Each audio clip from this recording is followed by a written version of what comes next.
Why are we like this? You know what it is? It's because there's a recording symbol in front of me. We've both got our mics. This is not how our funny banter normally happens. I know, you're fucking right. Today, we are talking to a leading entrepreneur in the business. I don't like that. I was just like, oh, so nice. Can you just do your own intro? Okay, were you ready for this? Yeah.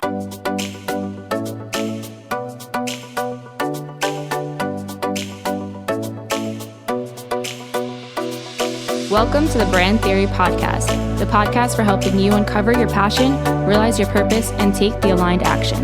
Together, we're going to prove the theory that when we live our lives on brand, the possibilities become limitless. I'm your host, Danielle Marquesi, branding expert and business coach. Let's get started. Hey guys, welcome back to the Brand Theory Podcast. This is your fave hype girl, Brittney CEO. I am here with Danielle and I'm just pumped to be here, you guys. So in true Brittney style, I thought I'd just do the intro myself. So hey there, how's it going, girl? Thank you so much, Brittney. That was perfect. I'm going to use it. I don't care. Okay, great. Oh, that was perfect. I should always make my guests do that. That's great. Yeah. Well, thank you for being here today, Brittney. I feel like this is one of those episodes that's long overdue. Even though I just started this podcast, I just feel like, we've got those people who just love our little banter and our back and forth. So definitely excited that you are here today and to chat about your ever-growing and evolving brand of Brittney CEO. Thank you. I'm so excited to be here. I think it feels like a long time coming because your podcast has been a long time coming. Stop, don't blast me out like that. But it's true. But before we kind of get into it, can you explain to us, big question here, who is Brittney CEO? What is Brittney CEO, the brand? Oh, okay. I like this big questions to start. Yeah. Do you guys have all day? Because it's going to be a little bit. Who is Brittney CEO as the brand? I don't really know how to answer this question. I guess what I always say that I want people to take away from my brand is just that anything is possible, and those quote unquote unrealistic goals that you set for yourself or those moments where you feel underestimated by other people, like those moments are more than possible, and it doesn't have to take a long time to get them. And I think for so long I believed in business that, those sets of rules and that it had to be slow growth or it had to be really hard. Like I just have built my brand on the fact that you get to have crazy transformations. It doesn't have to be like that all the time. It gets to be easy and like blow your own damn mind sometimes, Yeah, I feel like that's happened to us both a lot over the last year in general. Totally. Just kind of blowing our own minds of what gets possible when we decide and then actually do the work on both the mindset and strategy and all of it, and just accept it being easy and not fighting it. What's really funny is I was looking for, because we're recording this in, the future. So I was looking for a picture for Instagram stories this morning of us to put up. And that's a picture of us from Hawaii, like a selfie we took. Yeah. And I was like, man, Hawaii was only in October. Like that trip to me feels like a lifetime ago. And I feel like you and I say this a lot about our trips. Yeah. Like, man, that feels like a lifetime ago. Like so much changes. So much changes, and also probably the fact that I probably would have seen you 4 or 5 times by now in the last 6 months. But that's a whole different story. Yeah, we can't even. Low-key, Brittney and I are trying to dig a tunnel to cross the border. I'm just kidding, okay? If you're listening, that was a joke, but not jokes. So how do we cross the border? No, it'll happen eventually. It's all good. I think, stuff like this, it's always we have to rise to the occasion and adjust to the changes and all of that. And it still gets to be the best that it's ever been in business and life and everything in between. So, totally. But I'm super glad you're still, quote unquote, by my side virtually for all of this up and down. Oh my God, I wouldn't be able to get through business without you. That's if anyone gets anything out of our episode today, I hope you find your business bestie, because there are days, we call each other pretty much every day. We talk every day. Like there are days where I just you pick me up, or there's days where I pick you up, and we never both seem to be down on the same day, Yeah, thank goodness. So Britt and I have known each other for 3 years. No, it hasn't even been that long. 2 years? I think it will be, I guess it's only 2 years. I'm like That is LA. wild. Yeah, we did LA in October the first year and then Hawaii in October the second year. That's how I like tell. Yeah. Okay, So it'll wild. be 3 years in this October. Okay, cool. Right? Wow. Yeah. Yeah. Yeah. Amazing. Okay, so I have personally seen, obviously, like we were saying, a lot of growth happen in your business, my business, but I've seen you kind of rebrand a bit in the last 3 years. And I think that goes for both. A bit. What? I think that goes for, yes, like the physical elements, like the colors, the typography, the logo even. But I think that's also more on a mindset end of rebrand. And I don't think that's talked about a lot in like those kind of energetic transitions. So can you kind of speak a little bit to maybe what's the biggest mindset shift that you've made from the start of your business to now in terms of kind of being able to rebrand and just kind of go with the flow? Oh, okay. There's so many things I want to say about that. The first thing I want to say is like, let that be okay that happens. I think we get very married to those physical aspects of our brands or the way we work. So you and I have both gone through those transitions where originally I was social media marketing. People would hire me to do their social media. I really thought that was the only way I could do business. And I really wanted to be a coach. I just didn't think I was good enough, or I bought into the idea that like there were other coaches and I could make easier money, like quote unquote easier money in the marketing side. And so like one, let it be okay that you make those changes. What's the biggest shift I made? I think changing businesses. Yeah.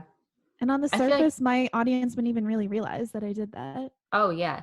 And it's funny because I've done the same thing and still I was completely resistant. Everything that Brittney has gone through, I feel like I go through the year after. I've been in business for like 3.5 years and you're probably a year ahead of me. So everything that is happening for her happens for me at one point or another. Yeah. So it's good to like, you can kind of let me know what to expect and be like, no, just shut up and do it kind of thing. And you still don't listen to me. It just takes me a little bit. I'm kidding. But I feel like that how can I say this? The process of changing, or the possibility of changing eventually in your business actually stops people from starting in the first place. Yeah. And they're saying, well, what if I don't want to do that in 2 years? Or what if I don't want to do that, next month? Here's the thing. You don't have to. You don't have to. You're in charge. You're in the driver's seat. You get to rebrand your business as many times as you want. I think there is always a streamline that's going to keep us kind of like our niche and our brand and personality and all that kind of stuff. But if we decide we want to change or add something in or make a transition, we get to. Yeah, totally. I think it puts a lot of pressure on people when they're starting a business and they live in those activities where they feel like they're doing the business, but they're not actually doing the business. I call it playing business. You're playing business when you're trying to come up with your business name or your website URL or the look of your website or the logo and business cards, all those physical aspects. And we put a lot of pressure on ourselves to find the right name, find the right name for the podcast, find the right name for our Instagram account, find the right colors, find the right logo. And it's easy to live in that place instead of putting yourself out there. Like it's easier to do that than to take a selfie of yourself in your stories and be like, working on my business today. On the surface, that seems like an easy activity. It's probably one of the hardest activities to do in the beginning. Like admit that you're doing business and put yourself out there. Totally. Yeah. Yeah. And that just reminded me, go ahead. No, go ahead. Well, this is going a little bit off topic. So if there's something else you wanted to say. That's good. Go for it. So this reminded me when we first started becoming friends, like you were doing social media management and that was your heavy focus. So you were basically coaching me on how to show up in my social media. And I was terrified to even do a story. Like to do a video story felt like it would throw my entire day off because I knew I had to do it, or I knew I felt like I had to do it. And I just felt so unnatural to me. But now I don't care where I am. I'll be in the freaking grocery store. I'll be around people. I love a quiet space, but if I have something to say, I'm going to say it. But I would never be able to get to that point if you don't just start. So same thing goes for the transition in your business. Like if you eventually want to be a business coach, but you feel like you want to start at a different point in business, you can never get to that point until you just start. And I think that's, always a a message that I want to spread. It's just start, take action. Yeah. At some point, you just have to do it. The other thing I would say, and I gave my sister this advice recently because she's doing one of your programs that you're a part of. And I was saying to her, like, Morgan, just do the business you actually want to do in your heart. Because we feel like we're not good enough, or we have to start over here until I have more experience, then I'll do that. And if there were no rules and, you know, it wasn't harder to do that business or whatever, like, what would you actually be doing? Do that from the start, because we all knew what we actually wanted to be doing. Yeah, we did. We just we make excuses that, like you were saying before, we're not good enough, or who am I to be a coach, and all that stuff. Just like the same fears we had in the beginning of the business of who am I to do a business, people are going to judge me, blah, blah, blah. Yeah. It happens at the next quote unquote level that you enter when you're making that transition. But I think, and I tell this to my clients all the time, you just learn how to move through them a little bit quicker. Yeah, totally. It's a muscle that you strengthen. It's true. It's a tough muscle to strengthen, excuse me. But once it's, that's all, folks. Pretty good. You know, I could do that, did you? That is something new I learned about you today.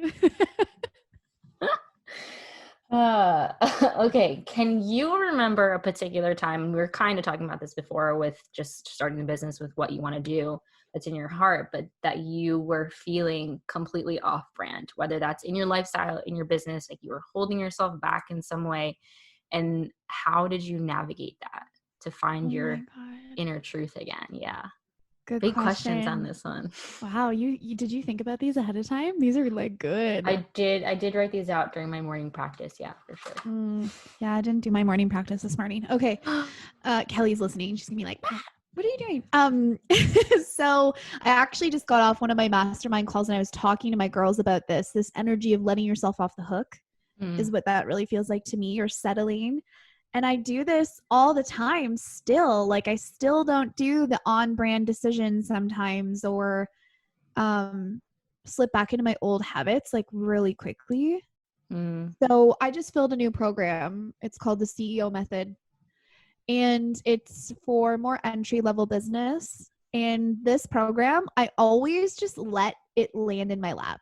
It was like whatever clients I got was going to be okay, even though I set a goal for 10 or I set a goal for 12 or 5. Like, it doesn't matter. I would let myself off the hook, which is like totally not being the CEO brand that I want to be. And it would be like, I'm okay with just having 2 or 3, or I'm okay with having whoever is already there. And you do this like in so many ways. So many ways. So it's just like it comes up over and over again. That's like the most recent one I can say that I've just been like, give your head a shake, Brittney. Like, yeah, you wanted 10, you know how to do this. Why do you think we do that? Is it a fear thing? Is it like just settling? Like, I don't know. I'd probably a combination of all of it. Yeah, I think that, well, there's 3 reasons why you don't ever hit a goal. So one is you don't believe you can actually do it. 2, you don't actually want that goal. Or 3, you believe something bad will happen because of that goal. Oftentimes it's like, it's the middle one where we don't actually want it. Because like having 10 clients, I'm using 10 as an easy number for people to visualize. Like, if I said hundreds, people would be like, well, of course you didn't get hundreds. It feels so far off sometimes, right? But like with the 10 clients, if you don't get the 10, you don't have as many people to keep track of. You don't have as many messages to answer. You don't have as much content you need to plan. You don't have as much responsibility on your plate. Like, and those are reasons why we don't want the goal sometimes. Don't believe we're good enough. Don't believe that we can help people. If you truly believe you can help people and it's going to make a difference, you'd go through a brick wall to get it. Yeah, you're totally right. Let ourselves off the gas there. Yeah. Somewhere in between. Yeah.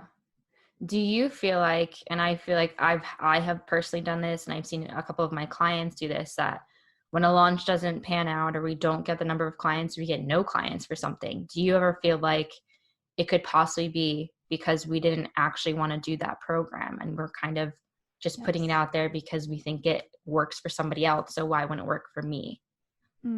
Yeah.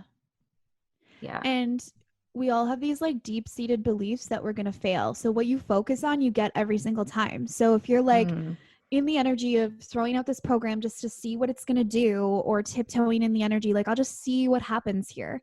Those are the exact results you're going to manifest. And that's exactly why you didn't get anybody. And that's exactly why you quote unquote failed in it, because you believed you were going to fail all along.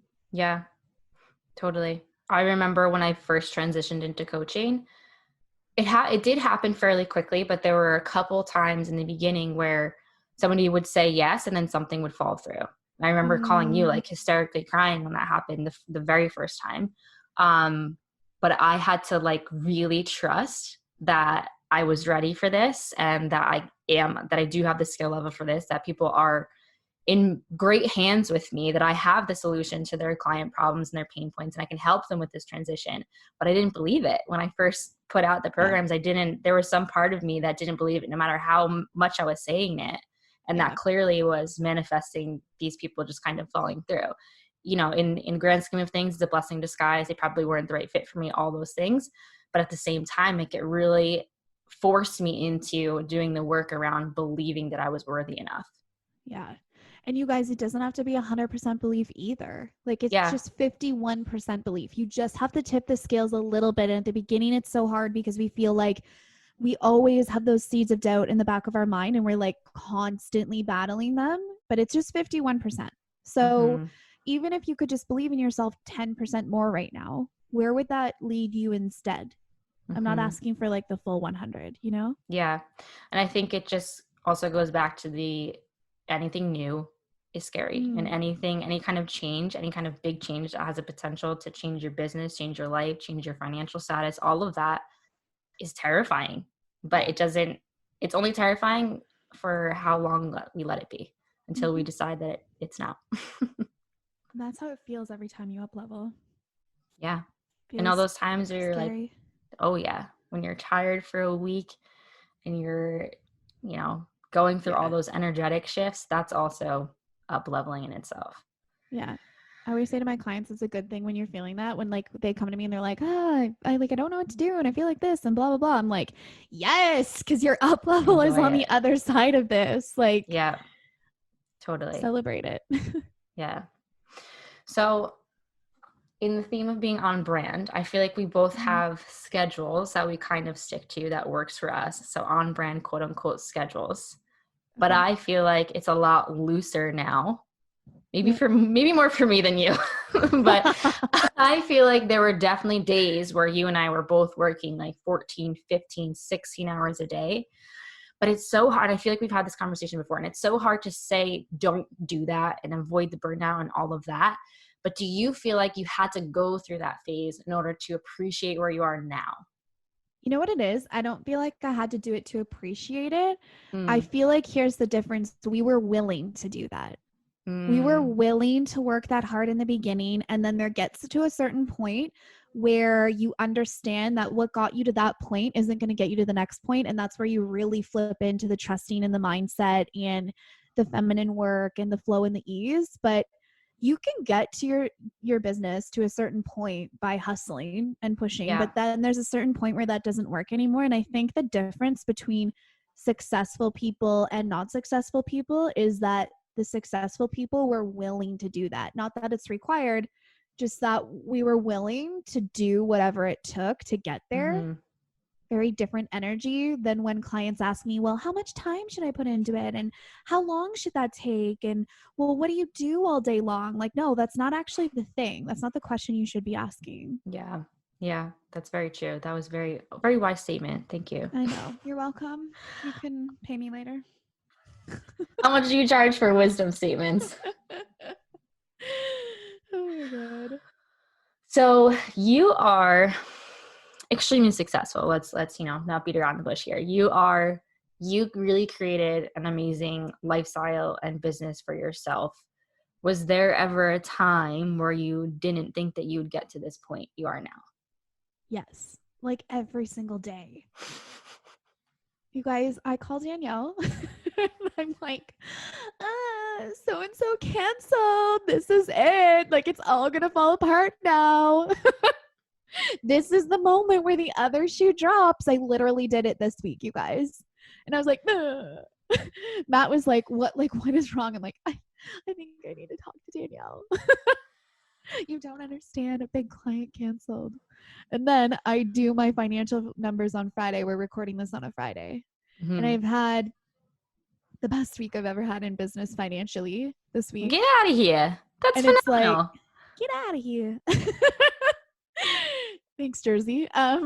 So, like, it doesn't matter how long you've been in this. You still doubt yourself at every corner because that's human nature. Mm-hmm. But I had to realize it was possible. Not that I believed that I was going to get it 100% of the time. But I had to know it was possible. Yeah. How do you do that? How do you hold on to that belief that it's possible? I just started following people that believed it was possible too, and were doing it, and were proof that they were doing it. And I just only consumed that. And I got very clear on who I could talk to about business and who I couldn't. That brings me to my next point. Tell me. Which is finding on-brand community. So finding these people who really light you up, whether that's people you follow who you actually don't even ever talk to, you just feel like you know them because of the content they're putting out and you find inspiration from their story, or it's joining some kind of program or connecting with people on Instagram or Facebook that is surrounding you with positivity, light, but also people who are kind of in the trenches with you, and the people who you can get to the point where you're calling each other on FaceTime freaking out and one's telling you to shut up, you're fine. I said it much nicer than that, guys. She let me down like easy. She always does the first day. And then after that, it's like, okay, you're Brittney's CEO. I normally will follow up the next day and be like, how are you doing? Blah, blah, blah. Completely forgot until like midnight. But I sent the text anyway. Because I knew you were fine, girl. Like, you got it. You're so nurturing with me. And that's because it's because of your horoscope sign. But I am the like bull in a china shop, and I'm like, you're fine. You're fine. There's more clients where that came from. You're so much more. Well, this just happened to us 2 weeks ago when I was like, oh, I had a dream that I was driving a Jeep. Should I get one? Straight up. And a Porsche is on my vision board, and it will happen. It's just a matter of time, not if. And she flat out said to me, you're selling yourself short if you get the Jeep, get the Porsche. Okay, wait, hold on here. Okay. We're holding. Hold the phone. I thought I did a very good job of helping you come to this conclusion, because I heavily thought about what I was going to text you back with. Because when you told me the story about the Jeep, I was like, why the fuck is she dreaming about Jeeps? She wants a Porsche. Like, those are two different vibes. You guys, if you want a Jeep, I love you, and I hope you get love that the Jeep. Jeeps. Okay, but like, it's just the fact that I said I wanted the Porsche, and that was like, and I knew that. Sorry. Yeah. So I'm like, how do I politely say that she is batshit crazy right now, and we're not doing the Jeep? We're not doing the Jeep. So I was like, oh yeah, that's exciting. Like, guys typically say nice things about Jeeps. They do. If you talk to a guy, they're like, oh, that's expensive, the engine, blah, blah, blah. Like, I don't understand it. You know cars better than me. And then I'm like, so what happened to the Porsche? Politely, before I was like, okay, you're settling. Don't do that. Yeah, that's true. I skipped the big middle part of that story. Skipped the part where I was trying to be better. But in all fairness, I am more like the straight shooter and But that's okay. I actually find that I surround myself with those types of people because I am so, not the opposite, but because I can kind of like, I wouldn't even say beat around the bush, but sometimes that's what I need. Like, I need somebody to be like, no, revert here. Go back to what you wanted. You could do it. Wait a fucking second. Hold the fucking phone. So. No, I think we balance each other nicely that way. For sure. So to answer your question, which was about groups of people and who you surround yourself with. Oh, yeah. Guys, let me just sound this out for you, okay? Maybe take out a notebook, write this down. Ooh, this is going to be good. Okay. Get some popcorn. Yeah, get your fucking popcorn, bitches. Okay. Pay for a program. And that's on being a success. Like, here's the thing. You cannot get that group without it. Yeah. Okay. Like, people that are paying to be a part of programs, they're coming at their business with a very different commitment energy than when they're not. That's very And true. that's the type of energy you want to surround yourself with. Mm-hmm. And it doesn't happen by finding a bestie, scrolling through your news feed and being like, oh, we should do business together. Let's like check in with each other. Like, oh, I've been looking for my best friends online. Sorry, doesn't happen like that. Yeah. I We think have a different relationship than Yeah, I think like you can find those friends, but at the same time, just knowing, having that experience and then having experience inside an actual program is just next level. It's next level different. all the way around. Like the friendship part, the accountability part, the shit that happens part, the travel part, like that's been huge, I think. Yeah. I don't know. It's been so different than I just want everyone to be able to experience that without us getting so mushy. It's like, I actually wouldn't be here without you. I think that you can Same. feel the same way. Yeah, I hope. Holy shit. Imagine you were like, yeah, okay, I actually bitch. don't like you. Secretly, she cuts me out of the episode for that piece. But it's just different, you guys. Like, you can't explain it until you've gone through it yourself, and just like trust that that's exactly where you need to be. And here's the other thing too. I think people put a lot of pressures on groups when they hear a statement like this, and then they're like searching for their best friend immediately. You and I didn't build a relationship from day one in that group. No. It took a while, and then it took till our first trip. Yeah. So guys, the first time we met each other was in Los Angeles. Like we had built a friendship online, but that's like weird. Like we met in the airport and we shared a room for the next 5 days, and before we had ever actually met in person. But it was also one of those things where we felt like we were connected for years before that, and we just immediately fell into that next level of friendship, I think. We totally did. Matt wanted nothing to do with that. He was like, what do you mean you're flying to Los Angeles and you don't know these people? You've never met them before, and you're sharing a room with this random girl, and like now he loves you and asks about you all the time. I love Matthew Ward. We should have him on the podcast. Hey, D, how's it going? You're making him sound like Yogi Bear. Can we call Matt right now? He'd be so mad at me. But he won't even know. He won't even know. Just so people can be like, hear his voice. He's on a tractor. He might kill me. Damn. What do you want to ask him? I don't know, anything. Just be like, oh, I'm on the phone with Dee. She just wanted to say hi. Fuck me. She's gonna do it. If he doesn't answer, he doesn't answer. We're going out tonight, and he's gonna be like, you're done your calls already? You have to have a better question than that. I'm gonna look like an asshole. No. You're not gonna look like an asshole. What are you gonna ask? You have to have a reason for me to call him. You don't understand. Oh, shit. Okay. What am I gonna ask him? Ask him about your plants in your backyard. He'll be so excited. excited. Okay. Perfect. Hello? Hey, babe. Hi, Andy. I'm actually just on the phone with Danielle, but she has a question for you about her plans. Matthew. Can you hear her? Hold on. Do three-way calls. I know you don't. Can you hear Matthew, Danielle? can you hear me? Oh, no, it's muted. Perfect. Where is she? Matthew, I'm right here. Can you hear me? Matthew! Hey, what's you looking? Can you hear me? Coming in loud and clear. I can hear you. Can you hear me? I can hear ya. Okay, so listen, I have a really important question. I have these lavender plants. I don't know if you know anything about them. They're dying on me. I don't know what to do. Do I water them more? Do I water them less? What do I do? I don't really know too much about lavender plants, Dee. Is that what you said? Yeah, That's what I said. I was telling her about our pumpkins and stuff, and like they're still surviving. Are they like yellowish? You know what? They're just like really dry, but I'm watering them. They're just not like, it's just not working. You can overwater too. No, really? You probably did that.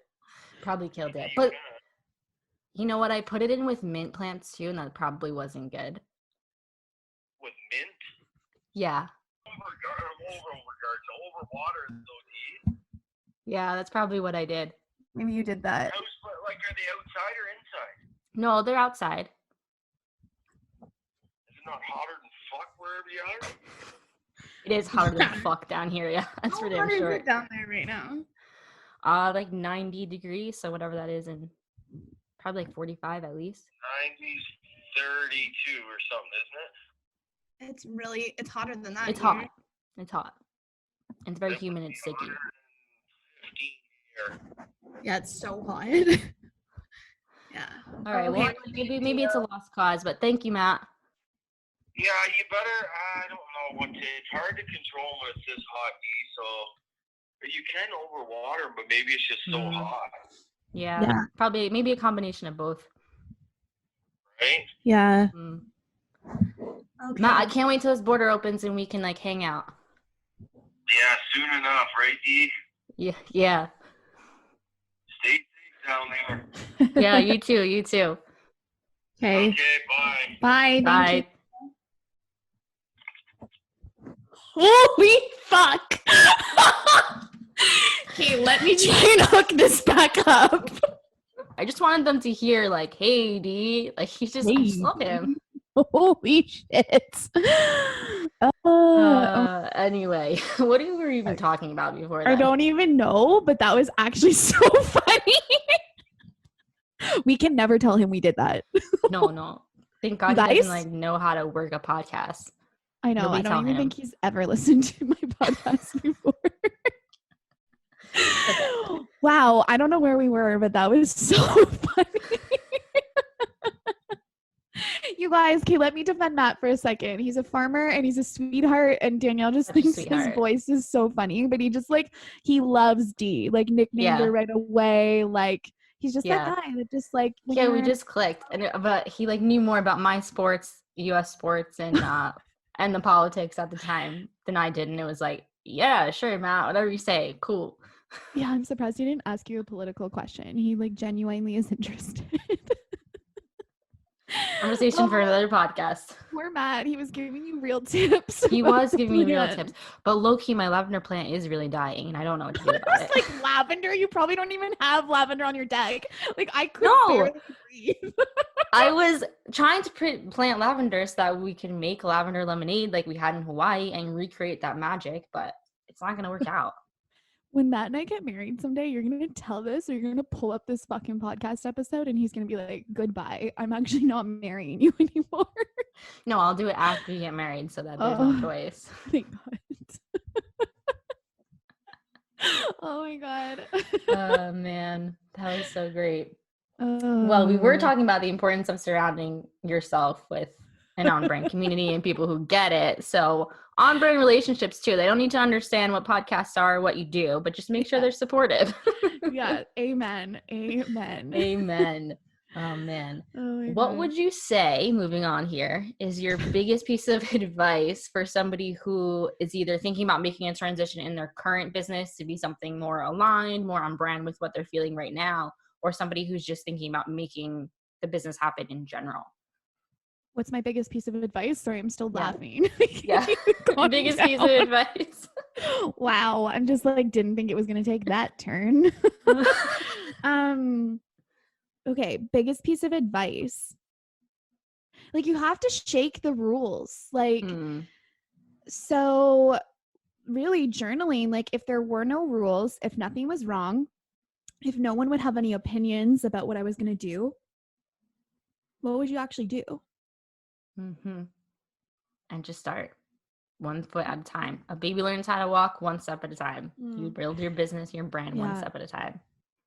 Don't like look at what you posted. Don't rewatch your videos. Don't go back and listen to your podcast episodes. That was literally coming out of my mouth. I don't listen to my podcast episodes. Yeah, no. You will drive yourself crazy if you do that kind of stuff. Because you're always going to find something. We're entrepreneurs. We always want to be improving. You're always going to find something that you wish you had done differently. Yeah, 100%. When we go back and do those things. And it's not even like a negative thing or we're looking at ourselves negatively. It's just a natural need or want to just always be improving, always making sure that we're giving our best value to our community. Yeah, 100%. Yeah. Done is better than perfect. Yeah. Well, that's like kind of all the questions I had for you. So She probably had it highlighted in there. Try and get her to call Matt. I didn't. I swear. I can send you pictures of my messy notes here with my 3rd grade handwriting. Oh my God, that is so funny. Okay, Any well, questions for me? yeah, I have a few. So, I'm not prepared. can you please explain why you drive on the parkway and you park on the driveway? First of all, you park in the driveway and you drive on the parkway. You guys. She makes me do this all the time. That's not even really like Jersey accent. That's like Staten Island, New York. Oh, I didn't realize there was a difference. You gotta know the difference. That was the best. So I hope that out of anything, you enjoyed that in today's podcast episode. Oh my God. Yeah, mostly my questions are that and Italian questions. So. Yeah, Italian questions. We're gonna have to do a whole new episode on the Italian culture, I think. Yeah. Okay, guys, here's my question for you. We could do this as a question sticker in our stories. Ooh, okay. Okay. What do you think Jimmys are? Okay. I want you guys to answer this question. You can't see her on video. She's covering her mouth. Her mask. Her mask. She's dying laughing over here. What do you think Jimmys are? We're going to put that up as a question sticker and then we'll answer in our stories for you. So make sure you're following both of us so you can that's see. a good one. Danielle has a secret language in the US of A that sometimes I don't understand. And you guys have a secret language in the CAD. Like, I don't know. The CAD. Okay, so funny. Never referred to as that, but I feel like now that's a thing. In the CAD, like what? What do I say that's weird that you don't know? Oh my God. You didn't know what pepperettes were, and I was fucking pissing my pants. A lot of things you guys say differently. Half the time, we can go back in our text. Half the time, I'm like, I'm sorry, what did you just say to me? This is like half our relationship. I wanted you guys to experience this today. Pepperettes, which are meat sticks, apparently, in the US, which I think is so funny. Which we just call meat sticks, yeah. Imagine Canadians ordering a meat stick. like a meat stick, please. Well, there was something else that was really funny lately. I can't remember. I don't know. There's so many of them. Yeah. We'll go back. I'll go back in our text and maybe put up 1 or 2 in the stories as well. But Jimmy's. Tell me what Jimmy's you think is a good are. one. Yeah, that's a good one. It's funny because I don't even use that term where I'm from locally in my state, which is New Jersey. But for some reason, I was under the assumption that you guys called this item that. I don't know why. It just doesn't make sense. What the because fuck this term, here's a clue, is used in the south part of my state. Why would I assume that a northern country north of me would use this term? It makes no sense. Did you think that Canadians lived in igloos and stuff? Like, did you have that impression of Canadians? No, I didn't think you lived in igloos, but I did think it was pretty cold all the time, and I'm right. Well, okay, she comes over in November. I think this was after our LA trip, and then Kelly came over too. And Kelly is in this like light jean jacket. A jean jacket. November. Danielle is like bundled up for like snowmageddon. There wasn't any snow on the ground yet. Guys, I was living in Georgia, so I'm coming from a warmer climate, and Canada is even colder than it is in New Jersey. Of course I'm going to wear my parka. Yeah, it is. It's the same climate as New York. It's the same thing. You're lying. Don't lie to these good people. It is colder, and you know it. Oh my God. Oh, that's funny. Oh man. Yeah, there's a lot of them. I'm gonna get an earful later about three-way calling. I'm so sorry, but it was so worth it. It's so worth it. He got right into it. I just can't. He did. It was great. He's such a great participant. So Brittney, can you tell us what you're currently working on? Like, what's coming up next for your brand? An engagement. Trying to retire? No, I'm just kidding. What's coming up next for my brand? That's a great question. I'm going to redo my podcast cover art. You know what? I was going to say this earlier too. There's a time where you look at your physical branding too, and you just feel like it doesn't represent the new level of you anymore. Totally. Absolutely. And that's like happened so many times along the way. My first colors were like a very light palette. There was pinks in there, like light blues, like a light green. The fuck? What? That is not me at all. That was a time when I picked colors based on what I thought other people wanted to see. But now it's like black, white, marble. Yeah. Really deep, shiny colors, which is definitely me. I'm wearing white today, but I normally wear black. I know. You guys just dressed up for me. I was like, oh my God, you're dressed up. I just didn't do my hair. Looks so good. I'm going to upload this to my YouTube channel, though. Is that okay? Yeah, especially because we're both dying laughing when Matt's on the phone. Oh, it's too good. Man. I can't wait for the borders to open. I miss you. I miss you too, man. So much. So much. Yeah. Tell us where we can find you, Brittney. Okay, so I am at Brittney CEO, and I'm sure Danielle will leave that in the show notes for you. Definitely.